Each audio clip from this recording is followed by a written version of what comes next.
Itulah Bu, Pak, perjalanan Jakarta itu ya begitu keras lah hidupnya gitu tuh.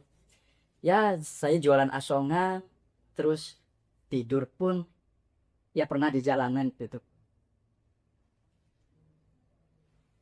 Aku sedih kalau saya. Gak apa-apa. Hai sahabat semua. Hari ini kita akan mulai podcast perdana dari Deus Caritas S. Senang sekali hari ini kita kedatangan tamu-tamu istimewa. Tapi sebelumnya kita akan sampaikan apa sih topik kita hari ini tentang investasi inklusif dari belas kasihan menuju ekosistem peluang usaha disabilitas. Teman-teman, saya mau perkenalkan diri dulu. Nama saya Anita Praitno. Saya Ketua Yayasan dari Deo Caritas Eterna dengan unit karya kreatif yang teman-teman lebih kenal dengan nama Deus Caritas S. Apa sih Deus Caritas S ini? Ya awalnya 10 tahun yang lalu kami mulai dari komunitas. Komunitas hanya segelintir teman-teman sekitar 3 perajin disabilitas yang berkumpul bersama, berkolaborasi. Mereka waktu itu teman-teman tuli membuat suatu produk, dipasarkan, dan karena mereka sangat menjaga kualitas di dalam produk ini laku keras. Dan mereka ada sampai hari ini. Tapi kami tidak bisa berjuang sendiri pastinya. Ada pihak-pihak yang sangat mendukung kami, sehingga kami juga bertumbuh, belajar banyak hal, dan sungguh merasakan berkah dan penyertaan Tuhan sendiri. Kita seringkali berbicara tentang penyandang disabilitas itu kok ya lebih melekat pada bantuan, pelatihan, atau belas kasihan. Tapi bagaimana jika sesungguhnya dibutuhkan itu bukan sekedar bantuan, melainkan ruang, kesempatan untuk mereka bisa menjadi diri mereka sendiri, bisa menjadi manusia seutuhnya, bukan sekedar program sosial. Karitatif itu baik, tapi mereka rindu loh untuk didampingi. Mereka rindu loh untuk menjadi pelaku dari usahanya sendiri. Investasi yang membuka ruang untuk mereka bertumbuh sebagai pelaku usaha. Bahkan menjadi pencipta lapangan pekerjaan. Oh ya, teman disabilitas bisa menjadi pencipta pekerjaan. Nanti kita dengarkan sharing dari ada juga di sini perajin Deus Caritas S sendiri yang bagaimana dia bisa menceritakan teman-temannya itu sungguh-sungguh bukan hanya sebagai nggak mau dipandang hanya sebagai penerima bantuan, tapi mereka bisa membalikkan tangannya memberi ke masyarakat yang kurang mampu. Luar biasa. Pertanyaan kunci untuk menjadi membangun investasi inklusif, perekonomian yang inklusif. Apakah Indonesia sedang menuju ke arah itu? Kali ini kita cari jawabannya ya. Menjadi suatu kehormatan bagi Deus Caritas S itu bisa berbincang bersama staf khusus Menteri Investasi dan Hilirisasi bidang peningkatan peran dan peluang usaha disabilitas, Bapak Agustiono. Selamat siang. Selamat siang Pak Agus, senang banget. Teman-teman, Pak Agustiono adalah seorang disabilitas netra. Tapi beliau ada di jajaran pemerintahan yang memperjuangkan teman-teman disabilitas melalui kebijakan-kebijakan pemerintah. Beliau juga sudah membangun suatu wadah dengan nama Aliansi Disabilitas Nusantara. Betul ya Pak? Iya. Nah, Aliansi Disabilitas Nusantara ini, teman-teman disabilitas khususnya pelaku usaha dapat mendaftar, beraliansi, dan Pak Agus akan memperjuangkan juga dengan banyak hal kita berjuang bersama. Oh iya, saya juga ingin menyampaikan bahwa Pak Agus ini lulusan S2 dari Flinders University Australia, jurusan Welfare Policy. Wih, keren banget. Pak Agus, ketika mendengar kata investasi ya, banyak orang kan langsung membayangkan tuh modal atau gedung-gedung besar ya. Mengapa menurut Bapak investasi justru harus juga bicara soal inklusi dan peluang bagi penyandang disabilitas? Silakan Pak Agus. Baik, terima kasih Bu Anita ya. Senang sekali saya bisa hadir di kesini.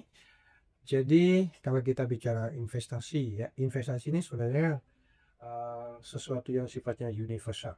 Untuk kita menjadi seperti hari ini, tentunya kita harus berinvestasi sebelumnya. Ketika kecil kita disekolahkan, kita diajari. Itu kan investasi juga ya. Sehingga tanpa investasi itu kita nggak akan bisa seperti hari ini. Jadi investasi itu salah satunya seperti itu. Jadi memang harus kita bangun. Dan satu hal lagi yang lebih penting, bahwa investasi itu harus memberikan dampak yang bisa dirasakan secara inklusi. Jadi tidak ada perbedaan antara mereka yang disabilitas atau non disabilitas, semuanya harus bisa merasakan dampak dari adanya inklusi itu ya. Setelah kalau di kita dalam konsep kenegaraan, kalau karena kebetulan saya di kementerian ya.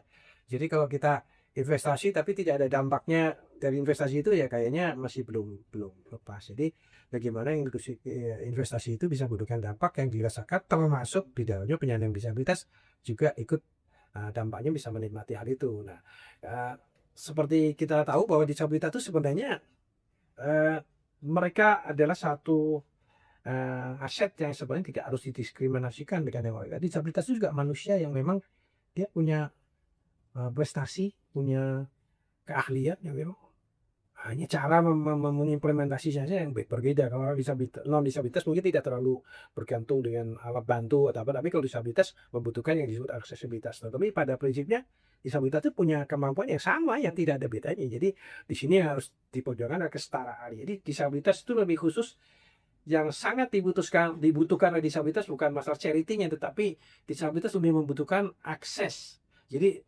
mereka membutuhkan, berikanlah kami akses, bukan charity semata ya, tapi akses yang setara dengan orang yang tidak disabilitas. Ketika akses itu kita peroleh, insya Allah kita bisa berkarya secara inklusi sama dengan orang yang tidak disabilitas. Mungkin itu ya. Wah, menarik sekali, Pak. Investasi yang Bapak maksud itu jadi bukan hanya menghadirkan pertumbuhan ekonomi ya, tapi seperti Bapak bilang, dari kecil juga ada banyak investasi untuk kita sampai dengan kita menjadi hari ini. Menghadirkan kesempatan yang setara, inklusi bagi setiap warga negara juga untuk ikut bertumbuh bersama. Betul ya, Pak? Ya. Nah, apa yang Bapak sampaikan itu mengingatkan saya pada perjalanan kami di Deus Caritas S. 10 tahun yang lalu, kami itu bertemu dengan 3 penyandang disabilitas tuli yang sudah menjalani kelas keterampilan. Tapi mereka membuat produk itu bisa ya, tapi pelatihan selesai mereka pulang, mereka kembali lagi. Tidak ada kehidupan mereka tidak berubah. Saat itu kami bertanya sih pada diri sendiri, apa yang kurang ya? Ternyata bukan keterampilan. Yang selama ini dibuat banyak sekali pihak keterampilan. Tapi perlu ada ekosistem yang support system dan juga pasar yang akhirnya mendorong kami untuk mendampingi mereka itu bukan sebagai penerima bantuan tapi sebagai pelaku usaha di sana. Mereka bisa berkembang menjadi subjek dari perubahan itu sendiri. Nah, yang awalnya mereka mendapatkan keterampilan, mereka didampingi, mereka mengalami perubahan, pertumbuhan dalam diri mereka, lalu mereka juga mau menjadi pelaku yang memberikan perubahan untuk orang lain. Hari ini, kalau saya cerita, mungkin ya itu kan ceritanya Bu Anita ya sebagai pendamping ya. Tapi saya ingin mengajak sahabat DCIT, sahabat kita semua di sini untuk mendengarkan langsung dari salah satu perajin Deus Caritas S, Kiki. Ya. Kiki disabilitas daksa, penyandang disabilitas daksa dengan lahir dengan satu lengan ya Ki ya, tanpa satu lengan kanan. Kehidupan Kiki bisa diceritakan, berbagi ya Ki, bagaimana kehidupanmu sebelum bergabung di komunitas Deus Caritas S, dan apa yang paling berubah sih dalam hidupmu saat ini? Dulu gimana sebelum terdampingi dan sekarang bagaimana? Silakan Kiki. Terima kasih, Ku. Saya bergabung di DC itu dari tahun 2019 sampai sekarang. Saya perubahan yang saya dapat setelah bergabung di DC ini banyak sekali. Karena sebelum gabung saya tuh bingung mau produksi apa gitu kan. Ya, karena di DC ini saya diajarkan, didorong untuk terus mencoba, dan akhirnya saya menemukan yaitu membuat dompet dari kulit, yaitu sebagai tempat untuk rosario. Nah, di situ aku mulai produksi di DCE. Dan setelah itu, ya dengan berjalannya waktu, Bu Anita juga mempercayai saya untuk jadi admin sekaligus quality control untuk produk teman-teman sebelum dipasarkan.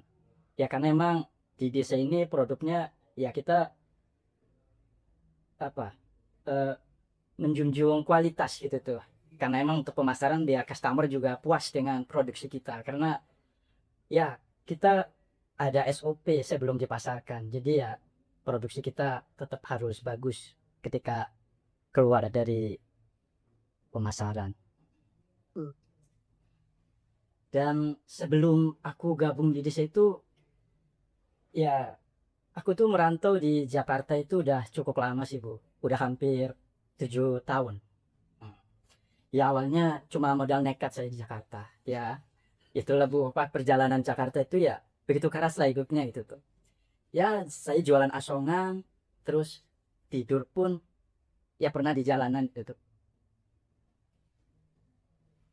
Aku sedih kan. Nggak apa-apa Kiki Deo. Nah, Kiki, mungkin waktu itu bagaimana dulu ya? Dulu itu di kampung nggak ngapa-ngapain kata Kiki. Enggak. Kenapa yang mendorong kamu tuh sampai bisa mau keluar? Itu apa?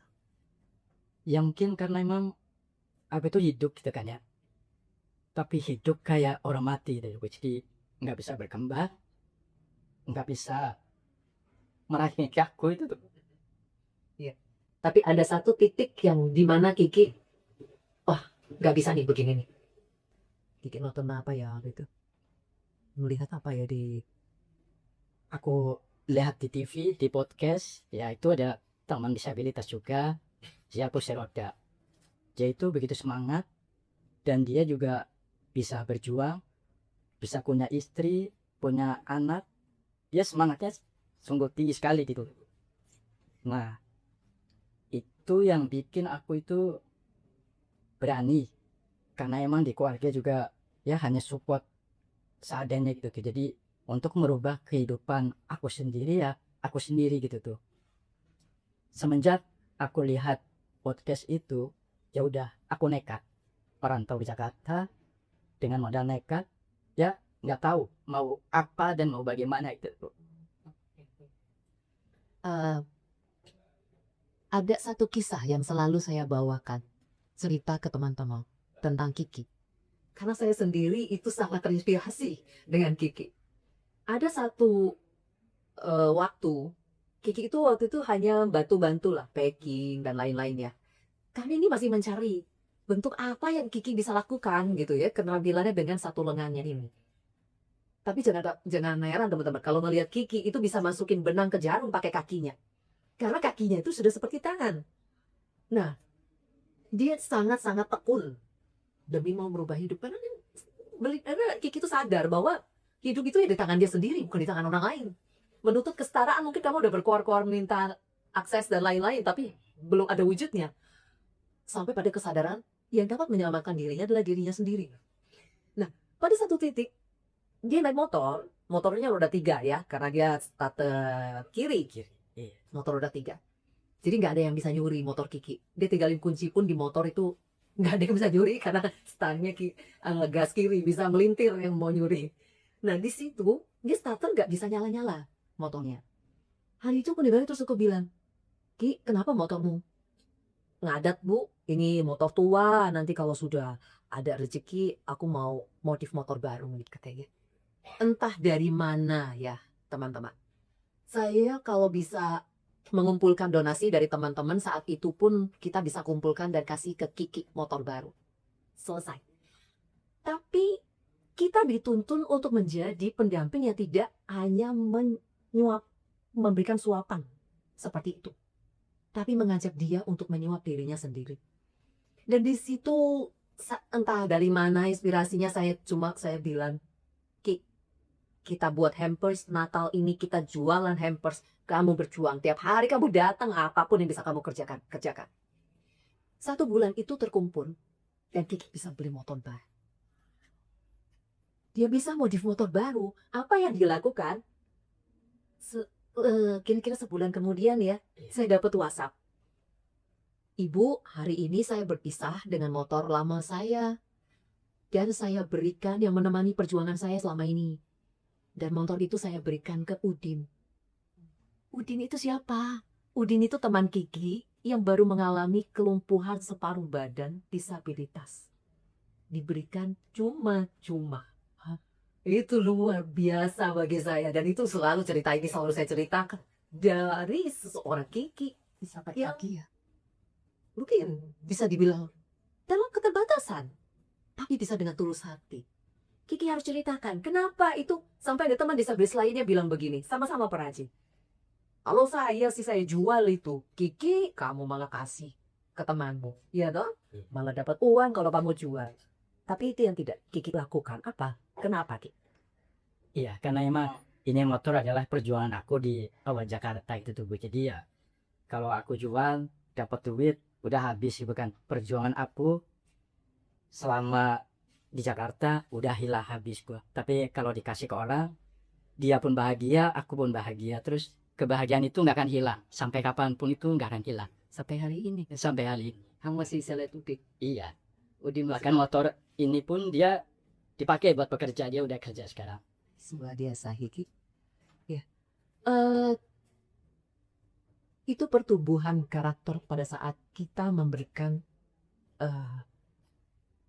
memperlakukan teman-teman saudara-saudara kita ini sebagai manusia seutuhnya, sebagai mempercayakan, memberikan ruang untuk mereka.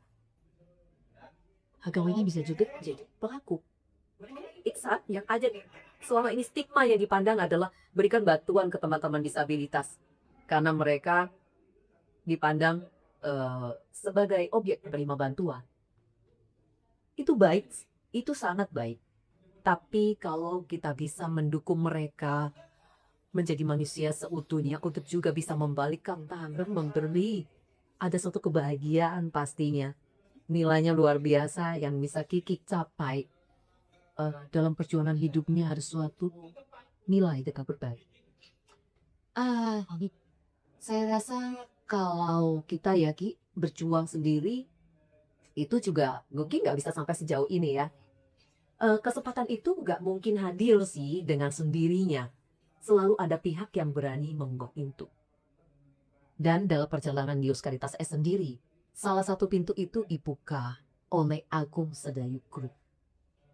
Dan ini menjadi salah satu titik penting dalam perjalanan ketika suatu perusahaan sebesar Agung Sedayu itu berkenan menatap kami, menatap teman-teman disabilitas. Sangat-sangat luar biasa. Mereka tuh sampai begitu pada saat memberikan kepercayaan kepada para perajin disabilitas DCE ini untuk mengelola ruang usaha di Taman Doa Hati Tersuci Maria dan Our Lady of Akita di Pik 2. Saya ajak mereka untuk melihat tokonya disediakan di sana. Teman-teman, para perajin ini lintas disabilitas. Ada yang tuli, ada yang daksa Kiki, ada yang autistik, ya, ada yang bicara. Lintas disabilitas dan lintas agama dan keyakinan. Iki Muslim, ya, saya Katolik. Teman lainnya ada yang Kristen Protestan. Kita tidak ada sekat di sini. Kita hanya menuju satu arah, yaitu inklusivitas dari keberagaman disabilitas ini bisa mendapat peluang yang sama. Nah, saat mereka nyampe di sana, toko lagi masih dibangun, dan kita bilang, itu toko kalian. 7 tahun kami berjuang, Bapak Ibu. 7 tahun kami berjuang lewat perjuangan online waktu itu ya. Tapi, tiba-tiba ada satu mukjizat, Tuhan kasih hadiah. Gitu ke Kiki. Apa rasanya? Dan mereka, betul Ibu, itu toko buat kami kelola. Aduh, luar biasa. Mukjizat Tuhan itu terwujud karena hanya dari sapaan ya. Kami percaya bahwa itu suatu rahmat yang Tuhan berikan juga ke Agung Sedayu Group untuk mau menatap kami, menatap perjuangan kami selama ini. Hari ini kita kedatangan juga yang sangat-sangat istimewa, direktur dari Agung Sedayu Group. Ibu Sawitri Setiawan, Ibu berkenan hadir bersama kita hari ini. Ibu, apa sih yang pertama kali membuat Agung Sedayu Group itu percaya kepada kami, kepada komunitas penyandang disabilitas? Silakan. Terima kasih Bu Anita. Saya teruskan mendengarkan Mas Kiki ini luar biasa ya perjuangannya. Dan Agung Sedayu itu kenapa ya mau memberikan akses tempat untuk para disabilitas ini bisa menjual barang-barangnya, bisa beraktualisasi diri untuk memberikan supaya barang yang udah dibikin bagus kayak ini tadi bisa ketemu konsumen, ya kan? Karena terus terang ya taman doa atau kita yang kita udah siapkan itu pasti itu menjadi sesuatu, jadi tempat wisata juga Ibu. Jadi yang datang itu bukan cuma orang Jakarta gitu. Dengan itu semakin viral, semakin banyak yang puji Tuhan, terus terang juga karena kita memberi berkat ya. Saya juga nggak tahu tuh Taman 2 jadi ramai banget sih Bu. Dan kita juga ramai sekali. Itu tuh juga, wow, kalau kita berbagi berkat, ternyata tuh berkat datang juga loh. Gitu. Jadi menurut saya ya, kalau kita memberikan manfaat buat orang, kita ikut bahagia, kita melihat Kiki juga bahagia, ikut bahagia. Para komunitas GST juga, aku yakin pada saat awal itu bisa ramenya kayak gitu ya Bu. Aku merinding juga kok bisa ya, karena memang produknya bagus sekali Mas Kiki. Itu saya pun beli. Bayangkan seorang disability bisa merangkai gelang ataupun dari Swarovski, itu bagus banget gitu loh. Maksudnya marketnya bisa diterima oleh orang sekitar sini gitu. Semua barang yang dihasilkan itu unik. Terus kemudian kualitasnya bagus. Dan kita juga dikasih ya fasilitas untuk bisa berbagi, untuk memberikan apresiasi, untuk bisa menolong tanda kutip, bukan hanya charity aja gitu ya, tapi kita bisa menjadi produknya pun senang gitu. Jadi kita membuka aksesnya, memberi tempat, memberi panggung, dan semoga itu bisa menjadi saluran berkat juga bagi komunitas DSK dan bagi pengrajin-pengrajin under DSE supaya lebih maju lagi, berkembang lagi, bisa mandiri secara finansial. Gitu lah. Terima kasih Ibu. Mungkin Kiki pastinya baru kali ini bisa ketemu Ibu Sawitri 3 tahun dan sekarang ketemu langsung. Mungkin ada yang mau Kiki sampaikan sebagai perwakilan dari 30 perajin disabilitas lainnya. Kita ada sampai ke Jogja, ada Ibu Surabaya, para perajin dengan produk-produk yang dipasarkan. Silakan Kiki. Ibu, terima kasih banyak. Jadi atas dikasihnya tempat, ya saya bersyukur banget karena memang itu selama ini kan kita jualan hanya online gitu Bu. Terus ya pingin punya mimpi, punya toko gitu kan. Ya mungkin jalannya Tuhan gitu kan. Ibu itu ngasih info, Kiki, kita dikasih tempat untuk jualan di Taman Doa. Seneng banget. Aku kasih tahu ke teman itu seneng banget gitu kan. Ternyata ya kita punya toko gitu tuh Bu, toko offline yang di situ itu ya kita melayani, terus ketemu dengan customer langsung. Itu customer pun senang dengan ketemu kita. Ya selama ini cuma lewat online, chat-chatan gitu kan. Nah ketika datang beli, ya dia sangat senang sekali. Wah, ya komunikasi. Bahkan di toko juga ada papan bahasa isyarat. Mereka terus belajar, ya pingin tahu. Terus karena emang yang jaga toko itu kita giliran Bu. Jadi ada Cynthia, ada Eva, terus banyak teman-teman juga. Jadi ya mereka terus komunikasi. Yang tadinya nggak tahu bahasa isyarat, jadi dia itu sering, bahkan dia nggak belanja tapi dia pingin belajar bahasa isyarat itu tuh Bu. Ya senang sekali karena emang ya itu mimpi kita sih untuk punya toko gitu tuh. Ya buat Agung Sedayu dan Ibu terima kasih banyak udah kasih tempat buat kami. Dengan senang hati saya merinding terus terang. Saya karena waktu itu ya kita sekedar ya udah kita kasih tempat bisa usaha, tapi nggak nyangka sih dan programnya bagus dan marketnya ada gitu. Dan banyak karena seluruh Indonesia itu datang ke sana gitu kan. Jadi malah keteteran pernah kehabisan ya. Ya saya kasih aja. Sampai produksinya keteteran gitu ya. Jadi ya aku lihat kamu bisa ada toko, terus kemudian kamu lebih bisa berinteraksi sama konsumen, mungkin lebih bisa sosialisasi, bisa termotivasi karena antusiasnya mereka ingin beli ini, pengen beli itu. Jadi kalian lebih semangat untuk bisa memproduksi dan semakin berkembang maju tumbuh secara finansial juga semakin mandiri. Wow, ikut bahagia. Bahkan ada customer juga Bu, ini apa, tadinya mau beli ini, ketika lihat langsung tuh jadi aduh aku bingung mau pilih mana nih, udah bagus semua, jadi dia sekali beli langsung 5 gitu tuh Bu. Yang tadinya cuma target lihat di media sosial mau beli ini nih, ketika datang ke toko ya bingung, ini bagus, ya udahlah borong semua gitu tuh Bu. Saya juga melakukan yang sama Mas Gini. Karena saya pikir aku beli ini mumpung bagus aku beli gitu ya. Karena nanti buat gift. Kalau saya orang tahun atau apa, aku kasih gitu loh. Nah, sebagai ya koleksi barang-barang bagus yang sekalian membantu ya, menjadi saluran berkah juga buat kalian semua. Jadi ya seru sih karena barang yang kita beli bagus, kita seneng gitu. Iya.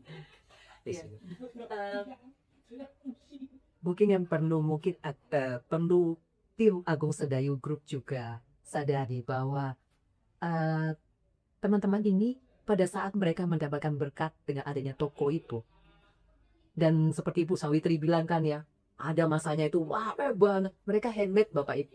Jadi begitu mereka handmade itu aduh sampai tangan sakit ya bikin aksesori juga ya, yang ngejahit juga kejar, tapi mereka senang karena mereka nih dipercaya. Tapi di atas segalanya adalah kualitas yang memang mereka jaga. Kiki ini sangat ketularan ibunya kayaknya, cerewetnya untuk masalah kualitas. Kalau tidak memenuhi standar, dia akan kembalikan dan akan diperbaiki lagi oleh perajin lainnya. Dan di situ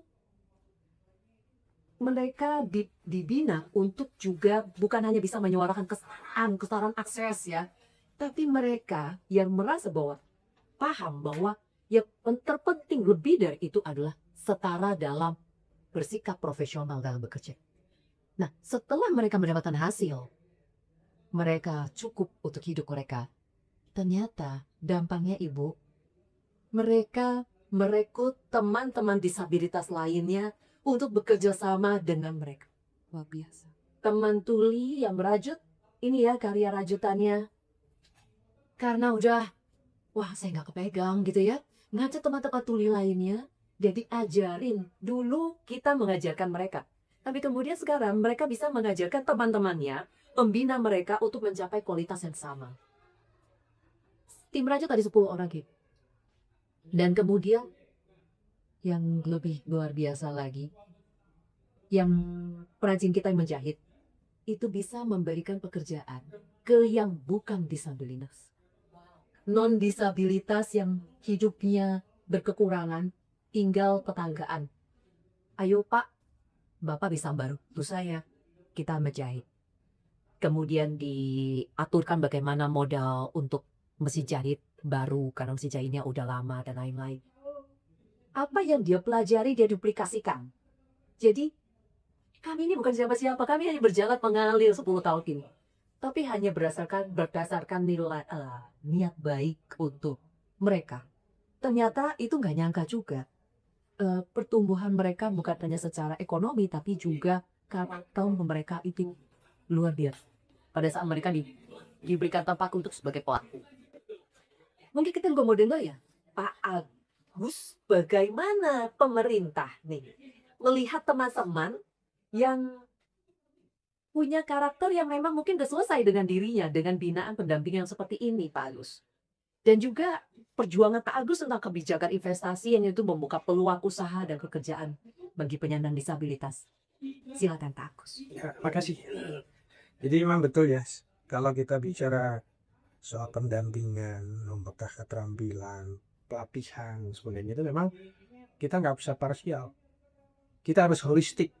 Artinya ekosistemnya juga harus dibangun. Seperti apa yang pengalaman yang Bu Anita sampaikan tadi, memang faktanya kayak gitu. Ketika sudah kita latih, kita kembalikan keluarganya tidak dipersiapkan, lingkungannya tidak persiapkan, kembali ke titik nol. Jadi memang tugas kita itu parenting skill, itu juga perlu disiapkan. Jadi ketika disabilitas sudah dilatih, didampingi, keluarganya juga diedukasi, supaya dia bisa melanjutkan, bisa memberikan pendampingan, lingkungannya juga diciptakan supaya kondusif, tidak ada stigma, tidak apa itu mau. Ya itu memang pekerjaan berikutnya. Karena apa? setiap disabilitas, seragam disabilitas dia punya kebutuhan khusus. Jadi yang disebut special need. Kebutuhan khusus seorang penyandang disabilitas tuli, daksa, tunanetra itu semuanya berbeda. Tetapi di sini yang harus dipahami bahwa jangan sekali-kali kita mendeklarasikan bahwa disabilitas punya kemampuan yang berbeda. Itu sangat-sangat celaka banget, karena sebenarnya disabilitas itu nggak ada bedanya dengan orang yang tidak disabilitas. Disabilitas ada yang hebat, ada yang biasa saja, ada yang kurang, sama kayak orang yang tidak disabilitas. Yang membedakan adalah cara memperoleh keahlian itu memang beda. Kalau disabilitas itu butuh mutlak, absolutely yang disebut aksesibilitas alat bantu itu mutlak. Seperti seorang tunanetra, dia bisa menjadi seperti saya hari ini, dia butuh alat bantu yang disebut kalau di dunia digital itu mungkin pembaca layar. Sekarang komputer, HP dan sebagainya itu udah baca layar. Jadi gak ada masalah, jadi gak ada hambatan komunikasi mau gak ada hambatan. Kemudian seorang yang seperti Kiki butuhnya aksesibilitas, mobilitas transport, maka modifikasi motor, bannya di kiri dan itu. Nah, ketika itu akses itu dipenuhi, dia nggak ada hambatan.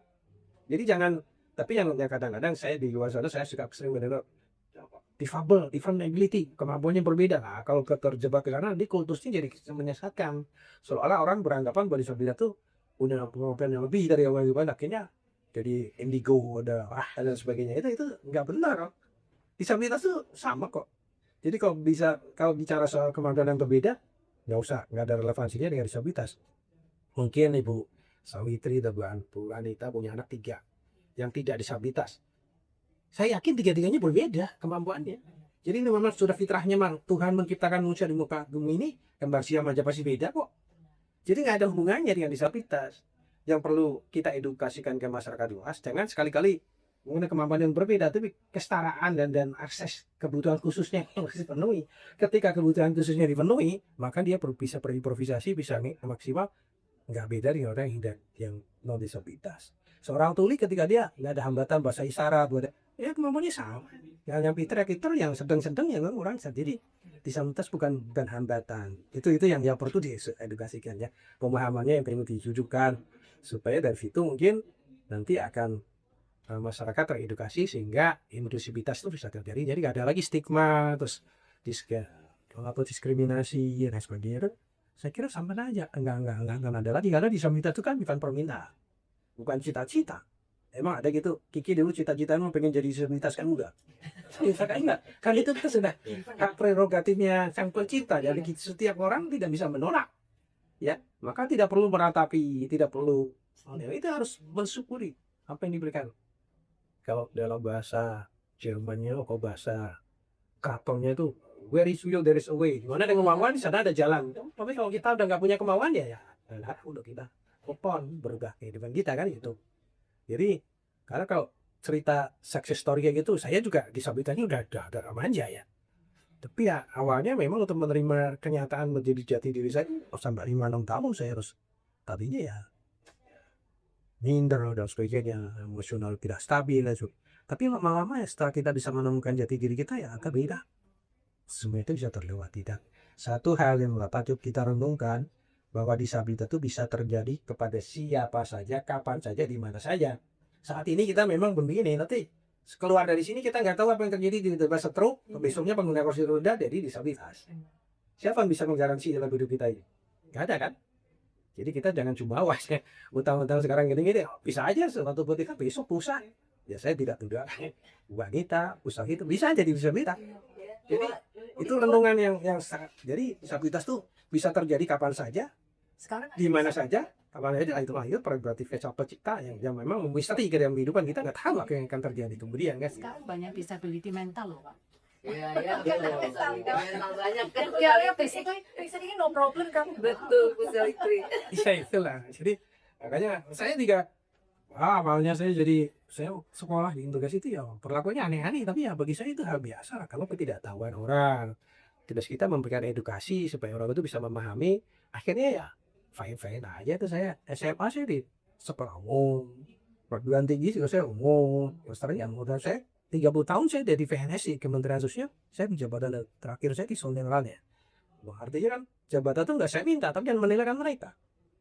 Ya kita tunjukkan pada kita apa yang kita bisa. Nah, untuk daerah sekarang ini kalau saya boleh mendorong ya, apa yang sudah kita kerjakan hari ini sudah sangat baik ya, akan dirintis sama ini dua itu.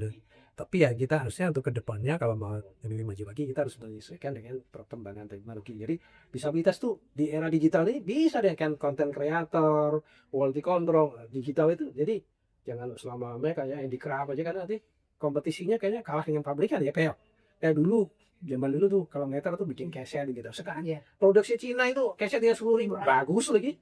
Tapi karena terdesak kita harus membuat inovasi selain yang dilihat apa kira-kira. Nah itu ya jadi PR kita ke depan supaya kita bisa kompetitif.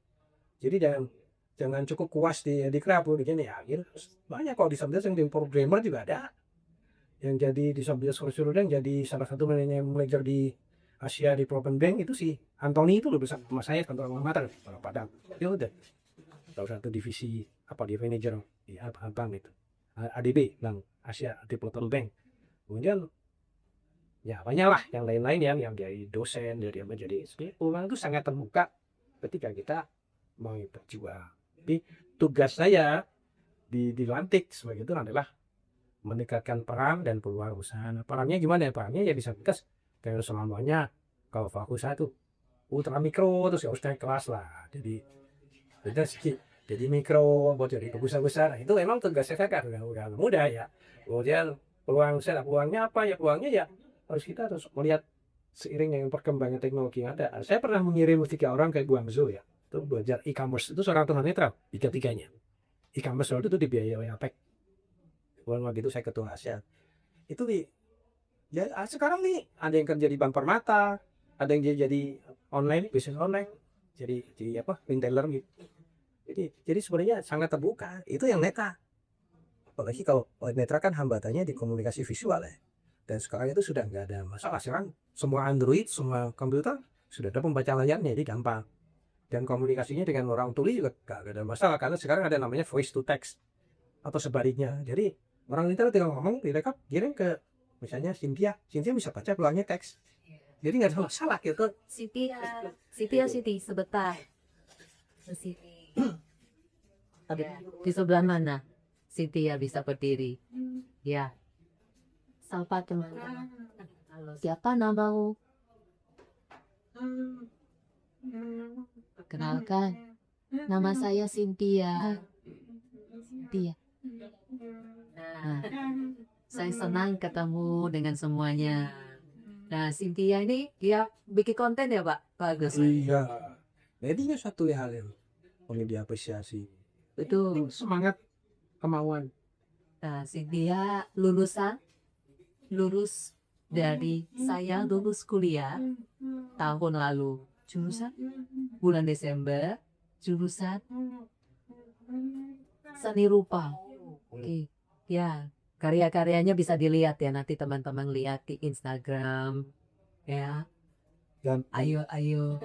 saya kasih informasi, Cynthia kenal sama Rahmita Arahat, Siti seorang tuli. kenal Nggak? dengan Rahmita Arahat. Rahmita. Ya, itu seorang tuli, dia dosen mercubuana. Dia S2-nya di ITB, Bandung, cum laude. S3-nya saya nggak tahu. Sekarang jadi komisioner KMD.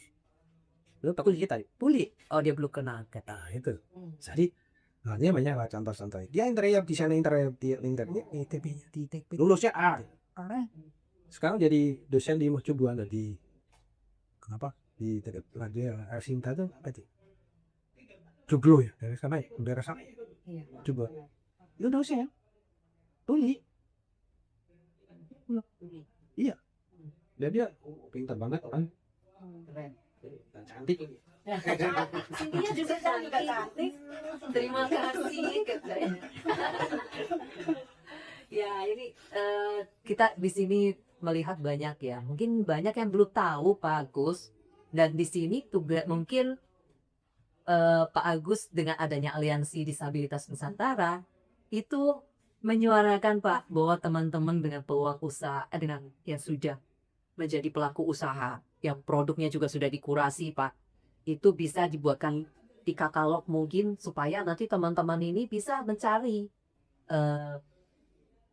produk-produk mereka sesuai kebutuhannya. Mungkin Bapak bisa sedikit menceritakan tentang Aliansi Disabilitas. Ya, Aliansi Disabilitas Nusantara ini adalah sebagai wadah dari kita oleh kita untuk kita ya, maksudnya disabilitas ya. Jadi saya pikir semua teman-teman disabilitas tuh silakan kalau mau mengakses informasi atau mau masuk di anggota aliansi. Saya kira sangat sekarang ini waktunya ya. Saya kira itu sangat berpeluang sekali untuk bisa mendapatkan informasi yang update, informasi yang terkini terkait dengan kebijakan pemerintah maupun hal-hal lain nanti kemitraan-kemitraan yang ada, karena memang kalau di kemitraan kami itu untuk kemitraan antara mengalihkan antara pelaku usaha yang ultra mikro atau mikro menjadi ke usaha menengah itu memang ada e-katalognya. Jadi kalau nanti siapa tahu nanti dari aliansi bisa memfasilitasi atau bisa memediasi, karena kita juga sering ada kegiatan-kegiatan seperti nanti ini kalau 23 ini kan di Kementerian UMKM di Smesco. Nah itu saya kemarin sudah saya coba untuk mengekspos misalnya Rachel ya Mbak Ita nih bagian, terus yang siapa yang hari keduanya siapa yang untuk pameran Atas netra ya.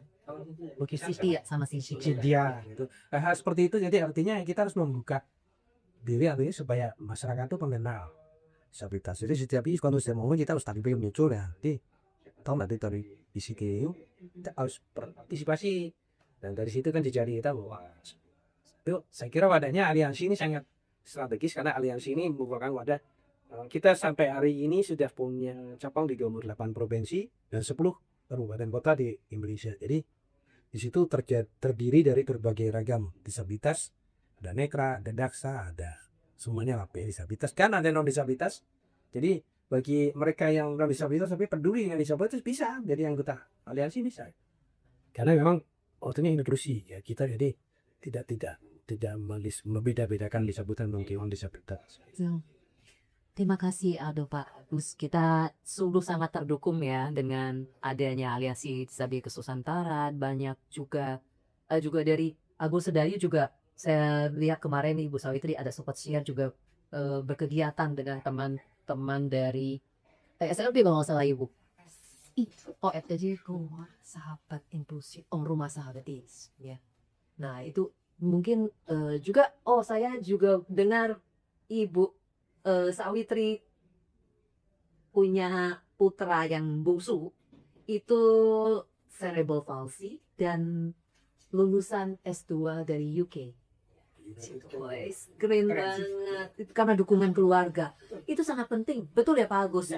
Dukungan keluarga Supporting dari parents atau family itu sangat pendampingan itu sangat penting. Sangat penting Bu, silakan Bu semangati Iya. orang tua yang juga mendengar podcast kita hari ini. Saya terus merinding sih. Terus kan nggak mudah ya punya anak yang memiliki keterbatasan ya, cerebral palsy. Iya, puji Tuhan cerebral palsy anak saya itu upika motorik ya. Apa namanya kaki kirinya yang panjang, terus kemudian untuk belajar apa segala macam tuh lebih lambat lah dibanding koko-kokonya gitu. Jadi kakak-kakaknya. Jadi selain itu, ya sebagai orang tua, terus terang dia jalannya terlambat. Baca terus dibully yang satu saya kasih dongeng kata-kata gitu ya. Jadi secara detail dia juga luar biasa perjuangannya. Tapi tadi kembali dan anak saya selalu ngomong dan puji Tuhan kita berusaha untuk memberikan anak kita itu seperti Bapak tadi cerita ya Pak, Bapak selalu sekolah normal gitu ya. Awalnya aduh ini anak bisa enggak gitu ya. Tapi alhamdulillah, puji Tuhan itu anak ini bisa. Walaupun di saat SD itu nilainya nggak begitu bagus ya, gitu. Jadi untuk mendapatkan SMP itu saya beli formulir setinggi biji, nggak ada yang keterima. Saya memohon-mohon, tapi hanya diterima di satu sekolah. Saya memohon-mohon. Tapi puji Tuhan juga ternyata karena lingkungannya berubah dan kita juga memberikan support system, memberikan tambahan les atau apapun, walaupun dia sering remedial, nggak apa-apa. Yang penting ya kelas. Karena kenapa? Saya pikir kalau dia naik kelas kan secara mental kan nggak malu segala macam. Jadi intinya dia lebih bisa, yang penting naik kelas lah. Karena kan udah mulai gegir, mulai tahu cewek gitu ya. Gak masuk sampai mentalnya dia down gitu. Jadi gak pas nanti. Ya perjuangan support system ya Anda yaitu dengan kakinya yang kurang balance, kita selalu tiap 3 bulan sekali kita membeli sepatu harus diukur pakai besi segala macam itu. Dan selalu ada terapinya, terus kita ke dokter ortopedik juga segala macam itu bolak-baliknya lumayan sih gimana kita ini. Jadi butuh semangat ya bagi orang tua yang memiliki anak-anak disability ini, nggak usah khawatir. Jadi kalau kita tetap terus berjuang, bersemangat, Iya. saya Artinya udah merasakan disabilitas bukan akhir dari segalanya. benar, benar. Jadi butuh semangat, jangan sampai kita down, karena kita yang harus punya semangat untuk menyemangati anak-anak kita. Kalau kita juga down, anak kita tambah lemes. Tapi kalau kita memperlakukan dia, norongan kok, kamu bisa. Ya, anak saya puji Tuhan ya Bu ya, itu bisa pingpong, tapi kiri dan bisa ikut lomba dan memakirin waktu itu sekolah juga. Ini bowling ya Ki? Golf dan golfong ya. Nanti dulu. Kalau kita baca di ensiklopedia ya, Franklin Delano Roosevelt itu seorang presiden yang perang dunia kedua itu disabilitas. Oh ya. Renang itu dia mendaksa itu. Tapi ini datanya sebelah. Itu coba deh baca di ensiklopedia. Terus kemudian Isaac Newton atau penemu listrik itu juga disabilitas. Dan, kalau nggak salah, daksa atau apa? Kalau Mozart itu tuli. Yang Mozart itu. Coba deh baca. Iya, baca di ensiklopedia deh. Nah kemudian kalau dari Indonesia mungkin Ibu Anita atau Bu Sanitri pernah mendengar namanya Stefani. Stefani itu anak seperti intelektual orang Indonesia yang ikut pembawa olimpiade dia. Eropa ya, Indonesia itu. Jadi artinya sebenarnya disabilitas itu ya bukan akhir dari segalanya ya. Jadi tergantung satu support system, kemudian ya semangat motivasi yang bersangkutan. Jadi kalau saya dulu semangatnya hampir mirip sama Kiki gitu, karena dulu saya kurungannya di rumah gitu karena orang tua saya kurang paham ya harus ini. Jadi apa yang saya minta buat disiapin. Jadi lalu saya mendengar siaran TV. Waktu itu ada acara pramuka bahwa netra orang-orang di Bandung tuh bisa. Saya memberontak pengen sekolah. Akhirnya orang tua saya itu ya namanya kasih saya orang tua ya, saya di Bandung kan tidak punya saudara. Bapak saya agak berat untuk melepas saya, tapi saya maksa. Akhirnya saya diantar di Bandung. Tujuan saya memang mau ke sekolah. Setelah di Bandung karena saya usianya udah 17-18 nggak diterima di sekolah, suruh latihan kerja loh. Saya kan pengen sekolah bukan jadi latihan kerja ya. Saya diem-diem, saya belajar braille, belajar pakai tongkat. Terus saya ikut ujian bersamaan.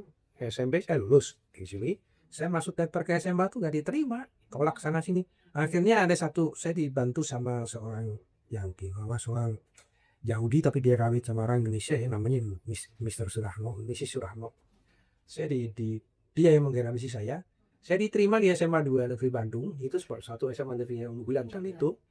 Tapi diterima sebagai siswa percobaan, artinya apa kalau bahasa Jawanya pupuh bawang. Jadi saya boleh langsung di kelas duduk. Jadi sependengar tapi tidak diakui sebagai siswa. Jadi silakan. Nanti kalau satu semester ikut ujian ternyata bisa mengikuti ya lanjut. Kalau enggak ya mohon maaf karena alasannya saat itu tidak ada guru khusus yang mau jadi gitu kan gitu. Tapi karena saya memang punya motivasi yang kuat dan saya ada jiwa-jiwa sedikit agak nakal gitu. Jadi kalau di kelas itu saya perhatiin yang rajin itu tuh anak putri. Zaman dulu kan nggak seperti sekarang ada komputer gitu. Dulu masih ada kaset yang tip kecil gitu. Saya pakai duduk paling depan gitu. Itu pun nggak kekejar. Saya perhatiin, saya simak yang rajin terus tuh anak perempuan. Saya baik-baikin. Istirahat. Kok nggak mau? Saya jajan, saya perhatiin. Saya pinjam dong catatan yang ditulis di papan tulis tadi gitu. Saya fotokopi, saya nggak pulang. Terus di rumah, saya kebetulan waktu itu Legio Maria ya yang banyak membantu tuh, jadi volunteer gitu. Di rumah saya dibacakan dan volunteer saya rekam pakai kaset. Mereka rekam. Ya, mereka yang bacain, saya ngerekam pakai kaset. Dan saya belajarnya pakai audio. Karena kalau nulis braille itu nggak kekejar kecepatannya. Ya alhamdulillah satu semester saya malah ranking 1. Sampai terakhir saya nilus 11-3 itu saya juara umum. Ada sekolah biasa loh Pak. Iya. Iya, saya juara umum. Terus saya masuk perguruan tinggi tanpa tes. Waktu itu namanya program PMDK. Ya, saya masuk di IKIP, jurusan bahasa Inggris. Saya semester ke-5 saya ikut pertukaran belajar di Amerika. 1 tahun saya kembali terus saya kenal ini British Council itu kepalanya itu Bu Topi ya. Saya ke skripsi dan saya lulus S1. Ranking lagi terus. Ya memang modal saya cuma dari prestasi aja sehingga saya sekolahnya banyak dari beasiswa ya, dari semua saya hidupnya dari beasiswa. Satu, yang keduanya saya punya hobi main musik, jadi hiburan saya itu kalau hari Sabtu saya ke Jakarta ikut main musik di Ancol mana. Musik apa Pak? Masa sih? Semuanya bisa. enggak sih. Cuma hobi aja. Ini kadang-kadang lo gitu, jadi cuma hobi aja gitu. Ya, sekedar udah alhamdulillah. Itu jadi jaringan saya luas. Waktu sekarang ikut tes. Waktu itu ada PNS, Depsos, dan saya beli boot dulu. Di boot saya ikut lulus. Terus kemudian ada tes lagi Depsos, saya daftar lulus juga. Tapi SK-nya turunnya nggak bareng ya. Yang turun pertama itu ikut, saya lulus ditempatkan di Jawa Barat. Terus saya ikut tes lagi, Depsos lulus. Cuma perbedaannya Depsos ini saya diminta di waktu menterinya Bu Haryati Subadrio, saya diminta di Direktorat Pusat. Nah bagi saya suatu peluang yang jarang orang mengawali karir di bawah menteri. Saya begitu diangkat langsung diminta di menteri. Akhirnya ya gitu saya lepas. Saya pindah ke menteri. Nah, awalnya saya pertama kali bekerja juga aneh. Artinya ibaratnya saya datang tidak membuat genap, tidak datang tidak membuat janji. Jadi teman-teman kerja di ruangan saya itu cuek dengan saya. Nggak ada saingan. Iya, nggak dianggap kayak itu. Oh, ada 3 tahun, 4 Persaingan berat. 3 tahun 4 tahun kali saya nggak di, pokoknya dianggap pokoknya ada dan tiada aja gitu. Tapi saya nggak diam sampai di situ. Saya mencari apa, pimpinan saya juga nggak ngasih job pekerjaan saya apa itu enggak juga, jadi kayak pembiaran gitu. Kan saya nggak bisa terus begitu. Saya pun cari gini, saya inisiatif ini kan masih interphone ya, jadi kalau ada telepon dari mana kan mau bicara saya usaha saya angkat extension gitu, mau bicara soalnya dari mana, inisiatif saya kan dulu. Terus oleh itu saya belajar mengoperasionalkan fax email. Jadi kalau fax masuk saya angkat, terus apa itu yang ngirim fax kan sempat aneh-aneh juga begitu ada fax masuk kan saya nggak tahu tulisannya itu apa kan, hanya sama teman sekalian ini apa jawabnya dengan tololnya ini apa jawabnya itu kertas. Ya, kalau kertas kan saya tahu, saya nggak, maksud saya itu isi tulisannya apa kan gitu. Lucu juga jawabnya dengan kasih ini apa, saya tanya kertas ini ya, kalau kertas saya nggak nanya, saya udah tahu dalam hati saya. Tapi itu pengalaman nyata itu. Jadi lama-lama terus saya punya, karena saya S1 bahasa Inggris, setiap ada tamu dari konsep-konsep ya mulai saya tuh ngerjain konsep pakai mesin ketik manual awalnya brother gitu. Saya kan bisa ketik 10 jari. Dulu belum ada, masih komputer masih zaman DOS, masih WS4, WS5 gitu kan. Lama-lama kalau saya mengalir, nah dari situ mulai itu pengakuan tuh. Saya udah mulai diperhitungkan lah gitu, dilibatkan tuh ada DPRD, waktu itu saya bisa jadi ya apa menerangkan program itu udah mulai udah sih lah, maybe jadi moderator. Terus saya ikut tes JK tahun 97 ke Jepang, saya lulus angkat ke Jepang leadership gitu. Pulang di Jepang saya ikut di klub P4 eselon 4, saya mendaftar lolos. Dan akhirnya saya diangkat di seksi awalnya. Seksi jadi bukan kepalanya orang-orang yang seksi, bukan. Kasih istilahnya gua seksi ya. Nah, terus lama-lama udah mulai cair di komunitas, udah ada tas lah, ada kepercayaan. Ada setara ya Pak. Iya. Terus lama-lama saya naik ke sebelum pensiun saya itu saya selalu bikin lah. Jadi kabak hampir berbanyak. Tapi yang membuat itu mereka itu sangat-sangat objektif. Nantinya saya seorang teman netral, tapi saya nggak pernah diberi mandat jabatan atau posisi yang di bidang netral, enggak. Saya itu khusus yang umum lah untuk bantuan negara sosial kan, di direktorat itu kan banyak ini ya, banyak ujian yang tidak tertebak apa gitu. Saya malah posisi saya itu kepala seksi bukan, saya jadi kepala orang dengan gangguan jiwa itu 10 tahun. Jadi saya menyusun modul pelayanan ODGJ. Jadi saya lebih enjoy ya, karena teman-teman saya itu apa namanya psikiater, orang dokter kan koordinasi dengan Kementerian Kesehatan. Jadi kalau perlu lebih menikmati gitu. Dokter-dokter itu kan pintar-pintar gitu. Saya senang. Begitu saya di 10 tahun terus dilantik lagi ngurusin disabilitas yang lain gitu. Waduh. Tapi ya itu bagi saya, waduh ternyata ini beda gitu ya. Jadi ya itulah yang sampai hati. Nah ternyata setelah saya pensiun 1 September 2019 aktif di yayasan. Saya punya yayasan Luz Braille Indonesia. Nah 5 tahun saya ngelulur, saya aktif juang di politik.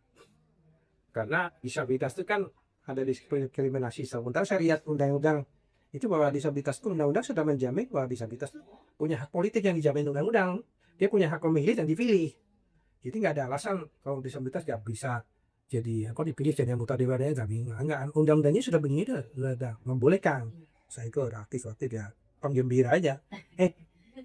Nggak lama lagi ke waktu pelantikan tahun kemarin saya ditelepon sama menteri bahwa di investasi karena barusan Itu saya kaget namanya langsung Pak Menterinya lagi. Bukan sekretarisnya bukan. Saya kaget. Bagus, bantu saya. Terus kata saya, bantu apa Pak ya? Siap. Nah, saya itu orang, saya tak punya pengalaman di ekonomi, latar belakang ini sama sekali investasi kan ekonomi. Saya latar belakang saya kan sosial. Jadi ya, udah. Tapi ya sebagai seorang yang nah ini kan nggak bisa alasan nggak siap berarti saya siap aja nih. Akhirnya hari Jumat tanggal 7 Februari saya ditelepon besok jam 5 suruh ke kantor, nggak dibeli yang mau pelantikan. Saya begitu datang dengan pakai serok kayak pakai atamnya, tahu-tahu biar putih semua udah kumpul, saya dilantik. Waduh, ya surprise juga. Kita masuk. Satu-satunya dilantik pakai siap. Ya udah, kalau nggak dibilang pelantikan, saya jatuh dengan santai aja. Saya pakai intern, pakai apa gitu. Saya datang aja gitu, polos aja gitu, terus dilantik. Waduh, bagi saya ya suatu kebahagiaan yang tidak ternilai, yang tak terlupakan nih. Terus senangnya saya datang, saya belajar dulu. Saya belajar adaptasi kurang lebih setahun. Nah, setelah 1 tahun di situ, alhamdulillah saya bisa menyuarakan permennya, saya revisi supaya masuk. Aku mengakomodir disabilitas. Itu ada permen nomor 3. Permen nomor 5, permen nomor 6, terus Kepmen. Jadi saya berjalan melalui tataran kebijakan juga. Jadi sampai sekarang ini kebijakan pemerintah udah bagus, sudah secara pasal-pasalnya sudah mengakomodir peran disabilitas ikut memberikan kontribusi sebagai pelaku usaha di Indonesia. Jadi pemerintah sudah tidak lagi melihat disabilitas sebagai beban sosial semata, tapi sudah diberikan ruang untuk ikut berperan dalam sebagai pelaku usaha gitu. Tinggal kita aja yang nanti mengisi ke depannya gitu. Jadi udah bagus lagi. Dan saya lihat Pak Agus juga memfasilitasi teman-teman disabilitas untuk pembuatan izin. Ya. Jadi intinya gini, kalau kita lihat sebagian besar disabilitas sekarang ini kan levelnya kebanyakan usaha yang bersifat sektor non formal ya, mereka berjalan mengalir gitu ya. Nah itu kita dorong supaya menjadi pelaku usaha yang formal dengan kita fasilitasi LB-nya, nomor sertifikat dan yang lain, sehingga pelaku usaha disabilitas itu menjadi pelaku usaha yang formal. Ketika dia formal, dia akan mudah untuk bisa mengakses permodalan ke Imbara, kemana itu. Kalau nggak punya legalitas susah loh, pinjam ekor dan sebagainya. Nah itu kita ya melalui podcast ini saya menghimbau karena teman-teman di seluruh Indonesia kalau ada disabilitas khususnya ya, mau ngurus itu kita bisa fasilitasi. 1 bulan misalnya dari 50 orang online aja, kalau usah ke teman ini kita bisa fasilitasi nanti dari petugas kami kementerian kita siapkan atau mobil itu bisa dilakukan secara online kayak pembuatannya, penerbitan LIB-nya. Wah, itu bisa menghubungi siapa Pak? Hubungi saya aja. Oh, kita cut ke nomornya ya. Ya. Waktu Enggak, kalau nggak di data aja nanti misalnya ada apa-apa nih kalau misalnya dari Karita Charity ya. nanti kalau kondenser podcast Ya. satu bisa menghubungi, kita bisa cantumkan mungkin Instagramnya Aliansi Disabilitas Nusantara untuk bisa Ya bulan ada sebulan kita kapasitasnya mungkin 50 lah, karena kalau makin banyak kan petugas pendampingnya agak ribet. Jadi sekali sesi kita batasi 50, tapi sebulan 2 kali yang rutin gitu, sehingga seluruh Indonesia bisa ini. Nah nanti tahap berikutnya suami adalah dan sebagainya. Jadi gitu kita fasilitasi di kita kan ada namanya PTSP di tingkat provinsi sampai ke kabupaten mereka pelayanan terpadu 1 pintu. Nah itu bisa kita linkkan ke DNFP di masing-masing wilayah itu. Mantap Pak. Kemarin juga ada teman kita Rachel yang disabilitas Metra ya, sedang memproses untuk izin halalnya kalau nggak salah ya Pak Agus. Ya. Nanti akan dibantu juga Aliansi Disabilitas Nusantara. Wah, ini kalau dengar Pak Agus cerita ya, kita memang mesti kadang-kadang kayak sepertinya kita mesti suarakan teman-teman disabilitas, kepo itu nggak salah gitu ya. Jadi kita jangan menyerah dengan ini. Jangan menyerah dengan keadaan ya. Kalau diskriminasi misalnya ada yang bilang katanya disabilitas untuk naik pesawat, naik ini kata diskriminasi, itu enggak juga. Saya nggak ngalamin itu ya, masalahnya gimana kitanya, buktinya kalau ada dipersulit naik pesawat katanya nggak boleh, saya jangan kan naik pesawat, pramugarinya saya bawa pulang tuh istri saya. Karena itu. Istri Pak Agus Giono adalah seorang pramugari. Iya. Tapi saya nggak ngalamin itu, tapi kalau saya dengar katanya ada tunanetra atau disabilitas kursi roda katanya dipersulit naik pesawat, saya mah fine aja. Gimana kitanya dong? Bagaimana? Kalau kitanya pede, kalau kitanya celingap-celinggung ya mungkin ya. Betul. Bagaimana kitanya ya? Ada dari Tadi teman-teman dengar ya bagaimana dari kerja itu nggak dikasih job apa-apa, kepo sendiri ngangkatin telepon gitu ya. Ya, yang penting kita buktikan dulu. Membuktikan diri. Bahwa kita ini loh yang bisa saya lakukan. Ini kan jadi mereka secara perlahan akan muncul apa rasa trust ya. Betul. Percaya. Kalau kita minder diem aja ya mereka juga yang muncul ya cari kaki belas kasihan. Iya. Mengenai pertanyaan, ada satu pertanyaan dari Bapak Eko. Seperti apa permodalan dan biaya operasional dalam peluang usaha inklusif? Mungkin saya berusaha menjawab dari sisi Diosperitas Cash. Kita menyiapkan, kita sudah membuat satu produk, itulah modal kami sebetulnya. Dan pada saat produk itu dipesan, customer membayar di awal. Jadi uang itu yang kita belikan bahan, dan setelah produk itu kita serahkan ke customer itu mulai bercerita ke customer lain karena memang kualitasnya baik. Jadi sebenarnya yang paling ditekankan adalah membuat kualitas yang baik. Sehingga mereka merasa yang membeli bahwa saya cuma bisa dapetin di sini. Akhirnya mereka akan mencari. Dan jangan takut nilai produk teman-teman disabilitas jika memang produk teman-teman baik. Jangan takut mengenai harga. Aduh nanti kejual nggak ya, harganya ketinggian nggak ya. Kalau Anda punya kualitas, Anda bisa menjual itu dengan layak, harga yang layak. Nah, dari situ, kemudian karena perputarannya memang setiap kali kita jual itu kita terima modal, kita belikan bahan, terus berputar, terus berputar. Dan akhirnya keuntungannya terkumpul untuk kembali menginvestasikan apa? Keterampilan, pertumbuhan kapasitas dari tiap-tiap perajin. Sehingga mereka bertumbuh dengan luar biasa, mereka sendiri juga banyak belajar dan kebersamaan mereka, perjuangan mereka bersama. Di situ menjadi suatu investasi yang bernilai tinggi bagi pertumbuhan mereka hingga sampai saat ini. Itu, semoga menjawab Eko. Untuk closing statement saya ingin menanyakan. Kalau kita bertemu lagi nih, Pak Agus, Bu Sawitri, ya, Kiki, perubahan apa yang paling ingin Bapak dan Ibu lihat bagi para pelaku usaha penyandang disabilitas di Indonesia? Apa tuh? Saya lebih mendorong bahwa kita sudah saatnya kita untuk masuk ke dunia inklusi. Artinya jangan eksklusif. Jadi jangan kita disabilitas dengan disabilitas. Kita masuk lah inklusi disabilitas dengan non disabilitas dengan orang yang lain. Sehingga itu yang lebih memberikan peluang kita untuk lebih berkembang dan maju. Ketika kita masih berkotak-katik di eksklusif, disabilitas dengan disabilitas kayaknya agak keterbatasannya agak itu deh. Tapi ketika kita masuk inklusi itu artinya saling melengkapi ya. Jadi kita bisa bersinergi dengan orang seperti yang apa tadi Kiki lakukan, misalnya ada penjahitnya non disabilitas dan kalian ya itu yang seperti itu yang harus dikembangkan, didorong. Jadi inklusivitas itu memang suatu apa ya, kalau kita mau maju ya kita harus masuk ke dunia inklusi. Jadi nggak harus mengelompokkan diri disabilitas dengan disabilitas, enggak. Kita harus bisa bermitra, berpartner dengan orang yang tidak disabilitas, saling mengisi lah. Ya mungkin kalau yang tidak bisa dilakukan oleh kita, tapi kita bisa bersinergi dengan orang yang tidak disabilitas, itu saya kira lebih berkembang gitu. Kan seperti banyak hal sekarang ada kafe disabilitas juga di salah satu kayaknya. Ya mungkin kalau yang ahli musik ya mungkin yang pengisi musiknya nanti disabilitas, kafenya kan tidak kafe disabilitas, kafe umum atau ya atau mungkin kalau kita banyak bergerak di apa namanya handicraft, kita kan bisa bermitra dengan Kementerian Pariwisata, dengan mungkin di bandaran untuk seperti itu. Jadi kita terobosan inovasi itu memang harus selalu kita ciptakan sehingga kita dari hari ke hari itu bisa move on gitu. Jadi itu yang sangat diharapkan disabilitas itu ya. Jadi dunia ini tidak jangan dibikin sempit ya, eksklusif. Baik kita sudah saatnya kita masuk inklusi. Gitu. Ya, terima kasih Pak Agus.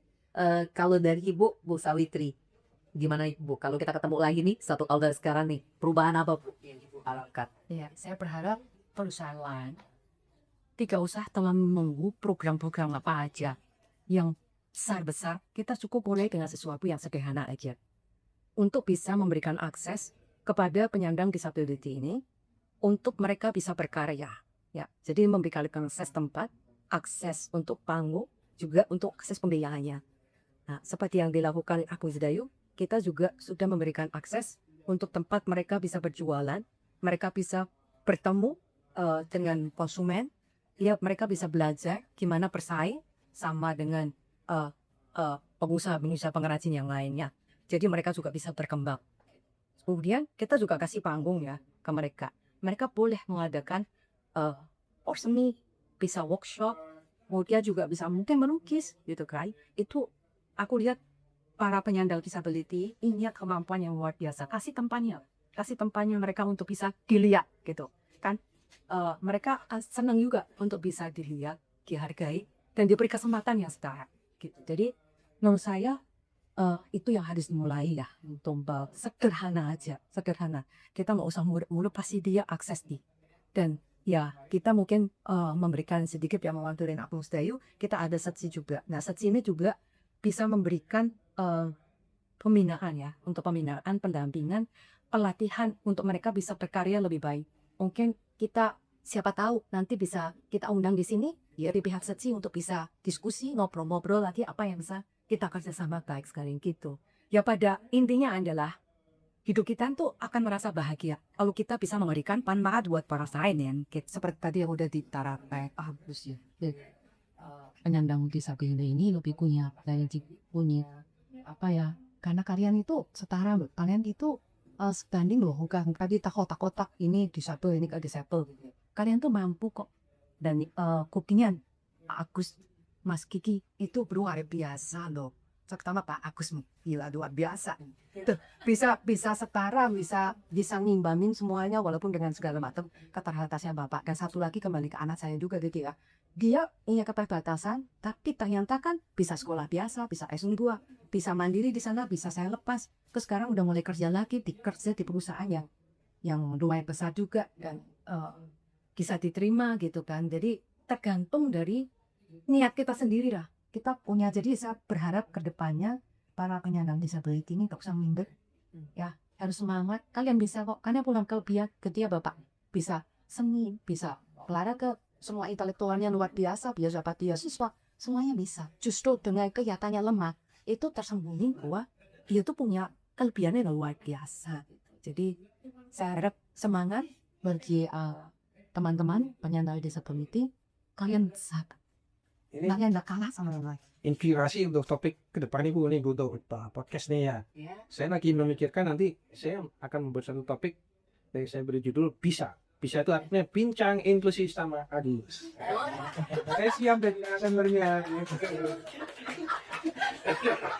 Bisa jadi. Hanya Agus ya Pak ya. Iya, jadi Agus topik yang berikutnya nanti kebetulan semua ini ada Anita, ada Agus, ada Agun ya. Jadi kita Dayu Group ya. nanti untuk podcast berikutnya temanya bisa.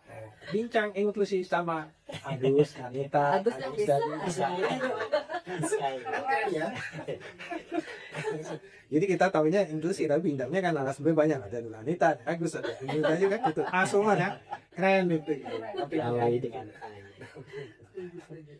Nah, kalau untuk Kiki nih, teman-teman penyandang disabilitas lainnya Ki. iya. Untuk saya sih tetap semangat, terus harus kreatif dan juga berani melangkah untuk menuju lebih baik. Karena kalau kita berdiri di satu tempat, bagaimana kita bisa berkembang, bagaimana kita bisa maju, itu nggak akan mungkin. Itu hanya ada dalam mimpi saja. Kalau kita mau berubah, kita harus berani melangkah dan harus berani bertanggung jawab dengan prinsip yang kita ambil saat ini. Wah, keren. Teman-teman, hari ini kita belajar banyak sekali dari perbincangan hari ini. Bahwa investasi itu tidak semata dari dilihat dari angka. Tapi yang lebih bernilai adalah saat kita bisa memberikan ruang, kesempatan, bahkan perubahan hidup bagi mereka yang terpinggirkan soalnya. Yuk teman-teman, berkolaborasi bersama kita wujudkan wajah investasi inklusif yang kita bangun bersama-sama. Indonesia akan menjadi Indonesia Baru yang begitu indah buat semua. Tidak terkecuali teman-teman disabilitas pun punya hak untuk mendapatkan peluang ruang yang sama dan tidak ada lagi sekat. Dan semua bisa berkarya tanpa batas. Terima kasih Pak Agus, Bu Sawitri, juga Kiki yang udah berbagi dan menginspirasi kita semua teman-teman yang menonton podcast hari ini. Saya pasti yakin mereka semua sangat-sangat merasakan mungkin perasaannya di aduk-aduk ya, mengharukan iya, semangat iya, lucunya juga iya gitu. Nah, pada akhirnya saya Anita Praitno dari Yayasan Deo Caritas Eterna dengan unit karya kreatif Deus Caritas S mengucapkan terima kasih sebesar-besarnya kepada para sahabat yang sudah mengikuti podcast DCE Talk hari ini. Salam inklusi. Sampai jumpa di talk selanjutnya. Bisa bicara inklusi sama Agus Bayu, Anita, dan aku.